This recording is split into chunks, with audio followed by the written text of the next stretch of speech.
So in this video, we're going to talk about GTA 6's release window, but also what happened last night in Take-Two Interactive's earnings call. And when I say last night, I mean last night in the UK, because it was 9:30 PM UK time. And also we're going to talk about why Take-Two Interactive is technically broke. On paper anyway. But before we get into today's video, we only have 30 of the day one hoodies left over. I'm only doing 100 of these, they're a limited run, so if you do want one, link is in the description below. So last night, Take-Two Interactive had their earnings call. Now what an earnings call is basically an opportunity for the investors, the key investors of Take-Two Interactive, to ask some questions to Take-Two Interactive about their projections over the next 12 months, maybe even 24 months, about what the company's doing and what predictions they can make about upcoming turnover figures and net bookings. So Strauss Zelnick opened the call by stating that everything that we see in this conference isn't necessarily facts, they're just forward-facing predictions of what the company is expecting from the information they have available. Now, of course, this call was open to the public, so to listen to the call, all you had to do was register an email address, which made it very difficult for Take-Two to have an open conversation with their investors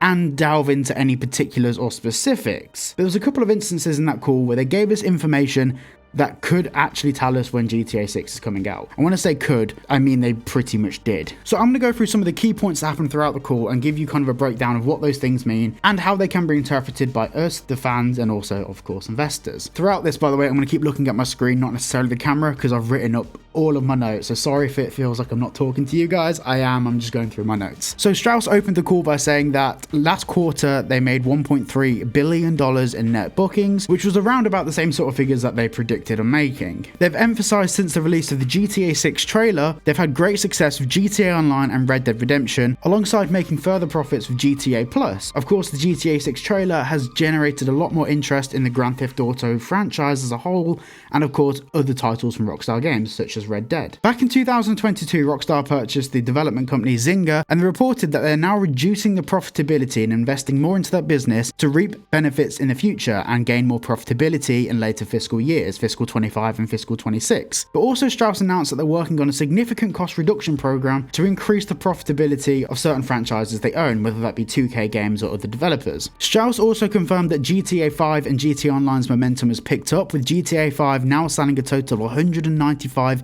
million units worldwide, with a significant spike upon the release of the GTA 6 trailer. During the recent online DLC, the Chop Shop update, Rockstar gained the highest number of active users and highest influx of new customers that it's seen in the previous few fiscal years. And also Strauss confirmed that Red Dead Redemption 2 surpassed the previous estimated sales figures, selling 61 million units worldwide. And from previous earnings calls, we can tell the previous predictions were about 45 million units. Now, another thing that Strauss Zelnick said during this call was a little bit concerning to me anyway. Strauss announced that they're working on blended monetization across different games and different developers. Blended monetization refers to different monetization options. So for example, you have game sales, you have online microtransactions, and of course you have subscription models. I'm hoping that they don't do that for GTA 6, but they have said it is a core focus. Now, of course, Take-Two own other games developers as well, like 2K Games, for example, but it's still something that kind of caused some red flags for me anyway. And at the end of this segment, Strauss announced that there'll be a groundbreaking fiscal 25 and beyond. Next, the call was handed over to Lainey, who was also one of the heads at Take-Two Interactive. She once again confirmed that GTA Plus membership has increased, and out of the fiscal 24 predictions that they previously set, they've come just under where they predicted at $5.2 billion. 19% of that turnover is accounted for by Rockstar Games. And it's also worth noting that of all of these turnover figures, 60% of it is in the US and 40% of it is international. And obviously in previous videos, I've mentioned the importance of the US market, especially when it comes to the ESRB ratings board and stuff like that. Majority of game sales for Take-Two are all in the US. Lainey then went on to confirm that they've had a $100 million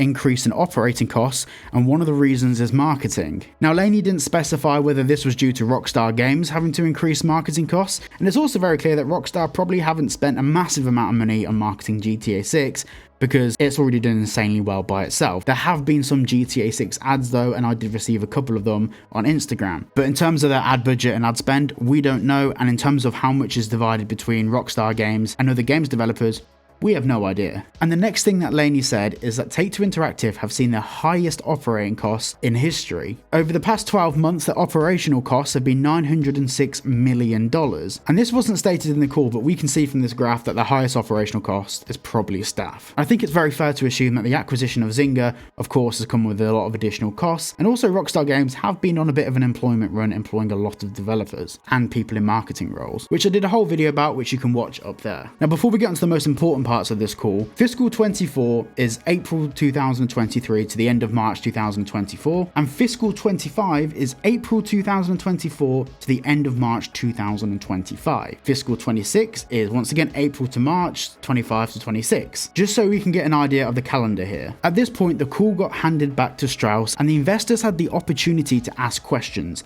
Now, this is where we got our biggest telltale sign of when we're going to receive GTA 6. And for me in particular, I think this was probably the most important part of the phone call. So one of the key questions they had from one of their biggest investment firms was for an update on the fiscal 25 predictions. Laney confirmed that they will have a follow-up from this in May, which is basically just after all of their accounts and turnover figures are filed with the government, which will be when they will give more accurate and more concise predictions for 2025, well, fiscal 25, so April 24 to the end of March 25. But she did state that their current prediction of just over $7 billion for fiscal 25 is still looking to be pretty accurate. Now, their predicted turnover for fiscal 24 was about just over $5 billion, and they've come just under where they wanted to at about 5.2. Now, this brings me on to GTA 6. So we know GTA 6 is coming out at some point in 2025, but the problem here is Rockstar are accounting for an extra $2 billion worth of turnover, which, by the way, none of their other game franchises can account for this sort of figure. GTA 6 is predicted to have a total lifespan value of about $9 to $10 billion over a period of, for example, 10 years. This is what industry analysts have predicted, with the initial spike being around the period of launch. Now, if we put this in the timeline of the year of 2025, and we plot where fiscal 25 actually ends, which is at the end of March, this means that Rockstar need to make an extra $2 billion over the next 12 months without any plans to acquire any other games developers. So getting from $5 billion to $7 billion can only really mean one thing. Now, I've discussed this with many people before making this video just to make sure that I understand the topic a bit better than I normally would,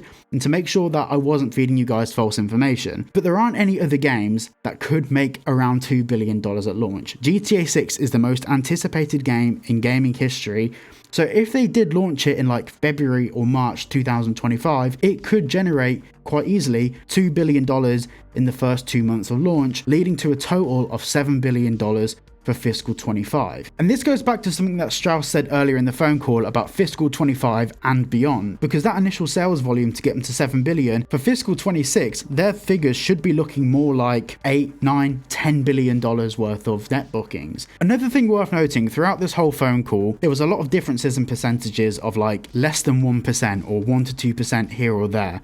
A lot of the figures were very nitty gritty and very small figures, but when they were asked about the significant increase in turnover for fiscal 25, they completely dodged the question, and they kind of beat around the bush and just started saying that they've got significant plans to optimize and all of this sort of stuff. They were basically avoiding the question, and it was very clear from the investors that when they got those answers, they were like, okay, all right, okay, thank you.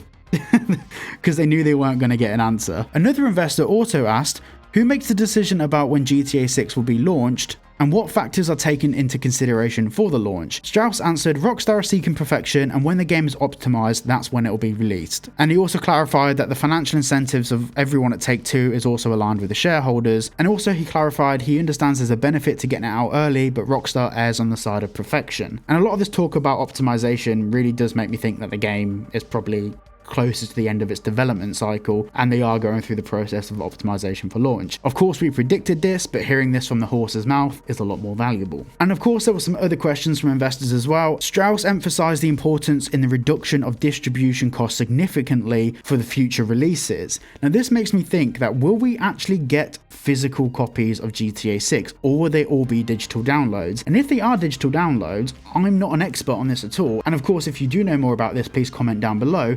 But if the game, for example, is like 300, 400 gigabytes, if not more, and everyone's downloading it at the same time, is that going to cause serious problems for like PlayStation Network or Xbox? Like, how does that work?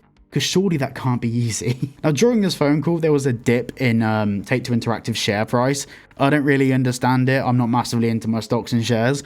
But yeah, there's a few people that messaged me about it. And of course, looking online, it took a 10% decrease in share value during the call, which was very interesting to me anyway. And the next thing I want to talk about is the figures that were published by Take-Two Interactive alongside the call, which people were able to refer to. And a lot of people have asked me questions about this, about net cash from operating activities, and of course the net change in restricted cash. These figures are in thousands. By the looks of it, Take-Two Interactive looked pretty broke, relatively speaking, compared to their turnover. You've got to remember that Take-Two Interactive aren't taking all of the profitability out of companies like Rockstar Games and other businesses. They're shareholders, and Take-Two Interactive don't own 100% of Take-Two Interactive. There are shareholders, so this level of net cash for the business, especially coming towards the end of the financial year, is pretty average. Like, this is to be expected. Net cash in the business really isn't an important factor, especially when the operational costs are controlled predominantly by their subsidiary companies. So Rockstar will be in charge of its own hiring and firing and payroll and all of that, and Take-Two Interactive will just